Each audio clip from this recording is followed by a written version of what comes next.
જૈન મિત્રો, જે ચારેય બાજુ ચર્ચા ફેલાઈ રહી છે કે પલક એકેડમીવાળાને બોલવાથી ડેટ ચેન્જ થઈ જશે, તો એ ભ્રમ છે. જેને ડેટ હાઈકોર્ટ ડીવાયએસઓની કે બેલીફની બદલવી છે એ લોકોએ એનટીએને અને હાઈકોર્ટ રજિસ્ટ્રારને ભલામણ કરવાની છે, અને જે નથી બદલવાના પક્ષમાં છે એ લોકોએ એને જ મેઇલ કરવાના છે. ડિસાઈડ હું નહીં કરું, ડિસાઈડ એ લોકો કરશે. બદલવી ન બદલવી મારા હાથમાં નથી. મેં મારી અભિવ્યક્તિ રજૂ કરી અને તમે બધા જાણતા હશો અનુચ્છેદ નંબર 19, કારણ કે આ ફિલ્ડમાં છો તો તમને આઈડિયા આવતો જ હશે.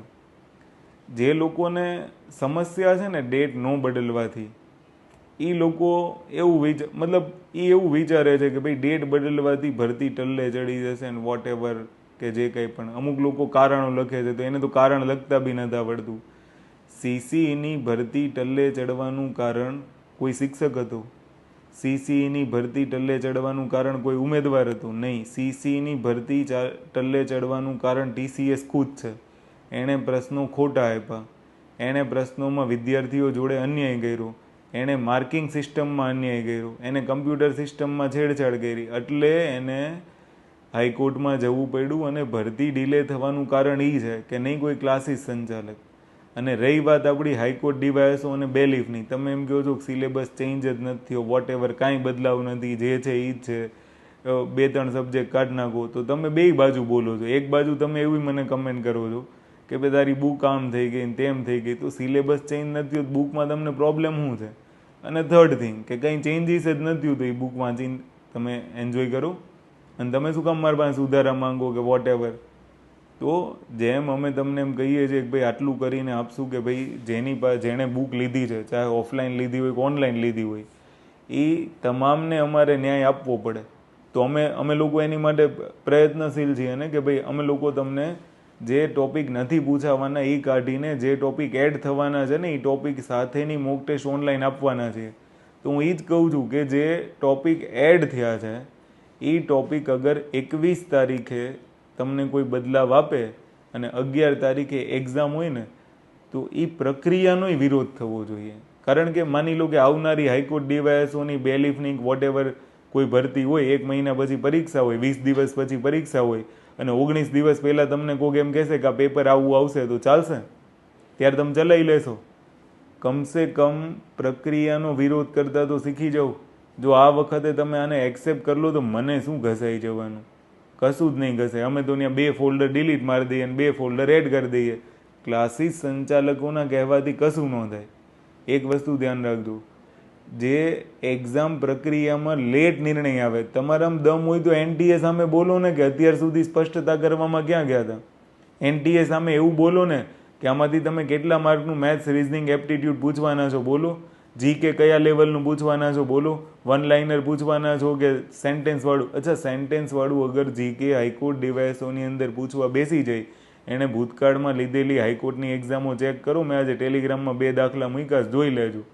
અને એ પેપરે હું મૂકીશ, અને એના પ્રશ્નો જીકેના ચેક કરો. એ જીકે તમારાથી 20 દિવસમાં થઈ જાય. તમે એક વસ્તુ સમજો કે એની અંદર કેસ સ્ટડી, પ્રોબ્લેમ સોલ્વિંગ, ઘણા બધા એવા ટોપિક એ લોકોએ ડિસ્ક્રાઇબ કર્યા છે. એ લાંબા લાંબા ફકરા આવે કે વોટ એવર કંઈ પણ આવે, તો એઝ અ ગુજરાતી મીડિયમના સ્ટુડન્ટ તરીકે શું તમે ફકરો વાંચી શકશો? પહેલો પ્રોબ્લેમ. સેકન્ડ થિંગ, તમે ખાલી વિચારતા શીખો, બીજું કશું. કોઈનો વિરોધ કરવા જ કશું નહીં થાય. અને 2-3 એવા હોય એના બોલવાથી મને કંઈ ફરક નહીં પડે. હું તો કહું મારા એ વિડીયોની અંદર 500 નેગેટિવ કમેન્ટ કરો ને 5-6 હજાર ડિસલાઇક કરાવડાવો, તમારા ફેમિલી મેમ્બર જોડે બી કરાવડાવો. એનાથી મને, મારી એકેડમીને કે કોઈને કંઈ ફરક નહીં પડે. પણ ફરકમાં એવું તમે સમજો કે અગર એ દિવસે 11 તારીખે પેપર લેવાનું ને તમારી સ્ટ્રેટેજી બહારનું ગયું ને, તો પછી અમને કોઈને કહેવા નહીં આવતા કે તું અમારી જોડે હાઈકોર્ટમાં આવતો નથી, કે તું અમારી સાથે ઊભો નથી, પૈસા બનાવવામાં જ અમે જ છો. તો તે મને ક્યાં ફી ભરી દીધી તું મને લખીશ? ફી ભરી હોય ને એને હું નતમસ્તક નમાવીને હું એનું સાંભળી. જેણે ફી ભરી હોય મારીને અને એની જોડે હું આવું કંઈ કરતો હોય તો એનું સાંભળવા હું રેડી છું. બાકી બીજા કોઈ મને શું કહે છે? થર્ડ થિંગ, હું એને ઇગ્નોર કરું છું બધી જ બાબતો. તમે નેગેટિવ કમેન્ટ કરો, પણ આપણી ત્યાં ન્યાયિક પ્રક્રિયામાં એકને અન્યાય ન થાય નહીં જોવું પડે. તો અચાનક 20 દિવસ પહેલાં સિલેબસ ચેન્જ કરે, અને સિલેબસ તો હતો નહીં આપ્યો છે, તો કોમ્પ્રિહેન્શન ક્યાં હતું? અને હું જ કહું ન આપ્યું હોય મારી બુક ઓકે જ છે ને, ચાલ લઈ લો તમે. અને બદલાવ મારામાં જોવા નહીં આવતા, મારી પાસે માંગતાય નહીં. જેને ખરેખર જરૂર છે ને એને અમે લોકો આપીએ છીએ ને. એક વસ્તુ, ઓફલાઈન ઉમેદવાર હોય તેને ડાયરેક્ટ બુક સ્ટોર પરથી પરચેસ કરી હોય, કોઈને ડરવાની જરૂર નથી. તમે લોકો તમારી બુકનો જે ફોટો હોય ને એની ઉપર નામ ને મોબાઈલ નંબર લખીને એ જ નંબરથી એપ્લિકેશન ડાઉનલોડ કરજો ને એ જ નંબરથી એપ્લિકેશનમાં મેસેજ કરો ને ફોટોઝ મોકલો કે મેં ઓફલાઈન બુક અહીંયાથી લીધી છે. ઓકે, એટલે અમે તમને કોર્સની અંદર જે મોક ટેસ્ટ સુધાર કરીને મૂકવાના છે અને એનું એક્સેસ આપી દઈશું ઓનલાઈન, એટલે એ તમે ઓનલાઈન એક્સેસ જોઈ શકશો. અને જેટલું 20 દિવસમાં અમારાથી જેટલું મેક્સિમમ અપાશે ને એટલું આપી દઈશું. આજે જ અમે લોકો 5 જીકે મોક ટેસ્ટ તમને આપી દઈશું. એની અંદર અમારો ટાર્ગેટ એક જ હોય છે કે ભાઈ વધારેમાં વધારે ઉમેદવારને હેલ્પફુલ કેવી રીતના થઈએ અને કોણ કોમ્પિટિશનમાં આગળ નીકળી જાય, જે વધુ મહેનત ને સારી મહેનત કરતું હોય એની લાગી જાય. અને એક વસ્તુ તમે જાણે એવું કહો છો કે મારા કહેવાથી ને જ બધું બદલાઈ જતું હોય, તો મારે તો ઘણું બધું બદલાવ લાવવું હોય. મારે તો આ માનસિકતા બદલવી છે કે સીસી ટલ્લે ચેડીને ફલાણું ટલ્લે ચેડું. એના રીઝન જુઓ, તમારી તો હજી મેઇન્સ એક્ઝામ લેવાની બાકી છે અને માન લો કે હજી એક કેસ તો ચાલે જ છે ને હાઈકોર્ટમાં, એના લીધે ડીલે થઈ. હમણાં માન લો કે 11 તારીખ તમારી કરી, તમે એનું શું બગાડ લીધું? મારી ત્યાં દોડી દોડીને લખો છો તો એનટીએની વેબસાઇટનું તમે બગાડી શું લીધું કે એનટીએનું શું બગાડ લીધું? ડીલે તો એણે કરી, તો ત્યાં તમારાથી મોઢામાં મગ ભર્યા હતા. એટલે હું એમ કહું છું, બોલો મારામાં બેફામ બોલો, પણ જેને કહેવાનું છે ને એને કહેતા શીખો. કાલ સવારે એ 50 ભરતી એનટીએ બહાર પાડીને 20 દિવસ પહેલાં સિલેબસ આપશે, ચાલશે? કમસે કમ પ્રોસેસનો તો તમે આમ વિરોધ કરવો જોઈએ ને. મારો વિરોધ કરો યોગ્ય છે, કરો, હું તો કહું બેફામ કરું, પણ તાર્કિકતા જુઓ. હું ખાલી એટલું જ વિચારતો હતો કે અગર કોઈ ગુજરાતી મીડિયમવાળો સ્ટુડન્ટ હાઈકોર્ટ ડીવાયએસઓની એક્ઝામ આપતો હોય ને એને લાંબા પેરેગ્રાફવાળા સવાલ વાંચવાના થાય તો કઈ રીતના વાંચશે એ બી જોઈ લેજો.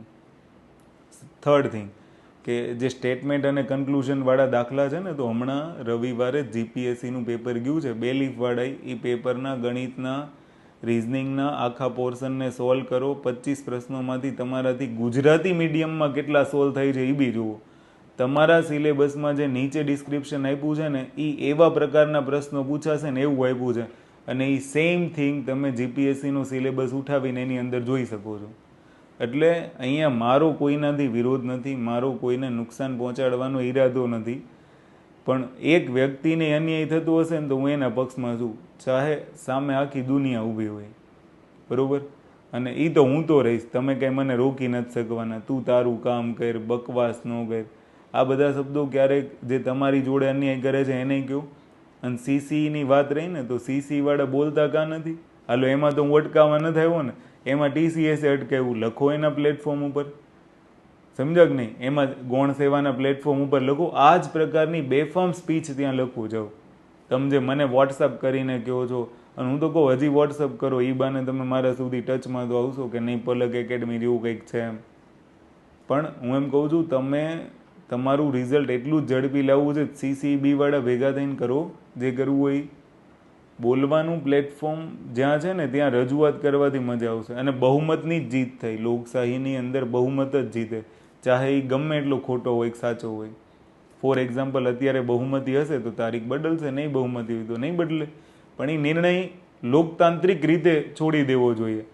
તમે મારી ત્યાં બોલો કે તું બદલવા નીકળો, તું કોર્સ વેચવા નીકળો, તો એક કામ કરો કે સિલેબસ ચેન્જ થયા પછી જેટલા પણ યુટ્યુબના આખા પ્લેટફોર્મમાં વિડીયો આવ્યા છે ને એની સામે મારો એક વિડીયો મૂકી જુઓ, અને એમાં જોઈ લો કે કોર્સ વેચવાની વાત મેં કરી છે કે એ બધાએ, અને એમાં એના તમે પેઇડ યુઝર છો એ ફાઇનલ છે.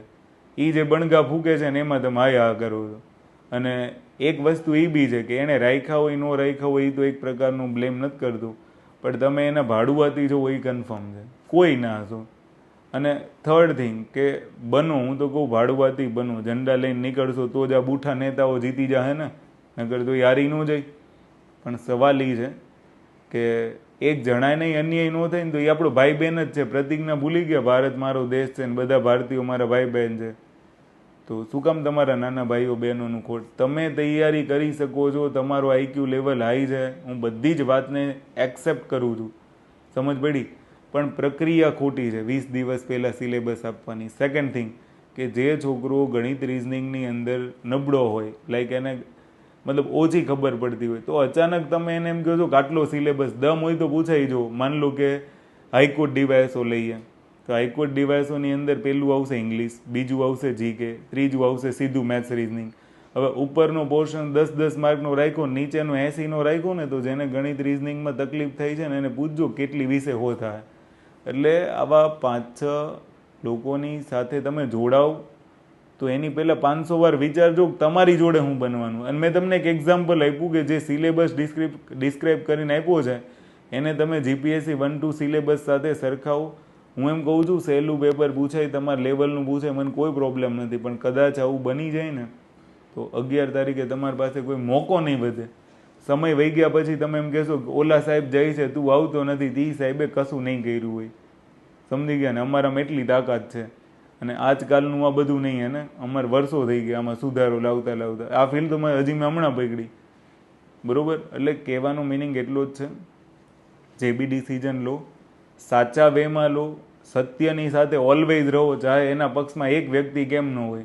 એ જ તો તમારી હિંમત છે. બાકી ટોળા ઘેટાના ટોળાની જેમ એક પછી એક કુયદા કરો એ પેલું તાર્કિકતા નથી. સાચા સાથે ઊભા રહીને અડીખમ ઊભા રહ્યો, એ એક વસ્તુ જોવા જેવી છે. એટલે મારો એટલો જ ઉદ્દેશ્ય હતો કે કોઈ અગર મેથ્સ રિઝનિંગમાં નબળો છે તો એને સમય મળવો જોઈએ. હવે જીકેના સેન્ટેન્સવાળા પ્રશ્નો પૂછશે તો તમે કરી શું લેવો, તમે બગાડી શું લેવો હાઈકોર્ટ ડીવાયએસઓમાં. અને જૂના પેપર ઉઠાઈને જુઓ, એને કરંટમાંય હમણાં જે તમારી પ્રિલિમ્સ લીધી એમાંય તમને કરંટમાં સવાલ સેન્ટેન્સવાળા પૂછે, આમાં પૂછશે તમે કરી શું લેશું. એટલે ફરીથી એક રિક્વેસ્ટ છે કે મને લખવા કરતાં તમારી બધી જ મેઇલ, અભિવ્યક્તિ એન રજૂ કરી દો. ઓકે, તો જો કંઈ પણ હજી હું તો એમ કહું મારા નેગેટિવ આ વિડીયોમાં ભરમાર કરી દો, એટલો ફેલાવો કે નેગેટિવ થઈ જવું જોઈએ. તો ધ્યાન રાખજો બધી બાબતોનું. મારો સમય વેસ્ટ કરવા તમને કંઈ નહીં મળે. Okay, thank you. જય હિન્દ, જય ભારત.